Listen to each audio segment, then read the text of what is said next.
कभी फेल नहीं होती इस बुजुर्ग की भूकंप भविष्यवाणी।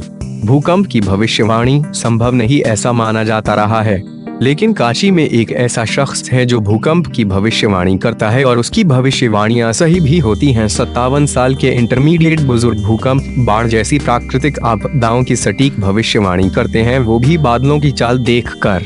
पिछले साल नेपाल में आए भूकंप की भी उन्होंने बादलों को देखकर ही भविष्यवाणी की थी। चीन, जापान, भुज के भूकंप की भी भविष्यवाणी काशी के मुस्लिम बाहुल क्षेत्र छतनपुरा के 57 साल के शकील अहमद पिछले 25 सालों से भविष्यवाणी करते आए हैं। उनकी भविष्यवाणी का कोई वैज्ञानिक आधार तो नहीं है, फिर भी ज्यादातर उनकी भविष्यवाणियां सही ही हुई हैं। चाहे 2005 में जम्मू कश्मीर में आया भूकंप हो या गुजरात के भुज में आया भूकंप, जम्मू कश्मीर और उत्तराखंड में आई बाढ़ का भी उन्होंने कुछ दिनों पहले ही प्रेडिक्शन कर दिया था।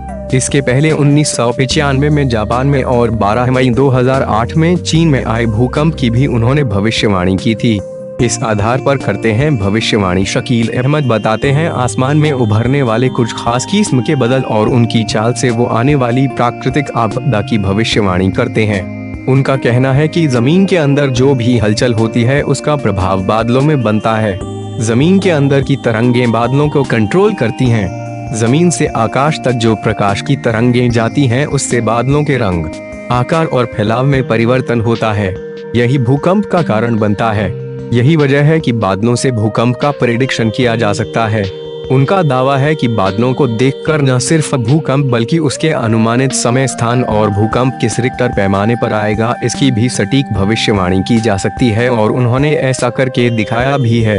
अपने नहीं बेगाने मानते हैं उनके इस ज्ञान को। 25 साल से भविष्यवाणी कर रहे शकील अहमद ने अपने इस अनूठे ज्ञान का फायदा समाज तक पहुंचाने की काफी कोशिशें की, बावजूद उनके ज्ञान से कोई फायदा लेने को अपने देश में ही लोग तैयार नहीं है। हाँ, ये जरूर है कि उनके प्रेडिक्शन को यूनाइटेड स्टेट्स ज्योग्राफिकल सर्वे USGS जरूर मानती है। शकील अहमद जब भी कोई प्रेडिक्शन करते हैं इसकी जानकारी वे मेल के जरिए न सिर्फ US ज्योग्राफिकल सर्वे को देने के साथ ही देश के तमाम मौसम कार्यालयों, इसरो, नासा को भी देते हैं। USGS के अर्थक्वेक हजार्ड प्रोग्राम के coordinator doctor Michael Blanpied उनकी मेल का न सिर्फ रिप्लाई करते हैं बल्कि उन्हें इस बात के लिए प्रेरित भी करते हैं कि वो जब भी प्रेडिक्शन करें उसकी जानकारी उन्हें जरूर दें। शकील अहमद का कहना है कि उन्हें इस बात का बेहद दुख है कि उनकी इस जानकारी का उपयोग करने को कोई तैयार नहीं है। उनकी भविष्यवाणियां लगातार सच साबित हो रही हैं, बावजूद इसके कोई उनका समाज हित में इस्तेमाल नहीं कर रहा, जबकि वो बस इतना चाहते हैं कि उनके इस ज्ञान का समाज हित में इस्तेमाल किया जाए।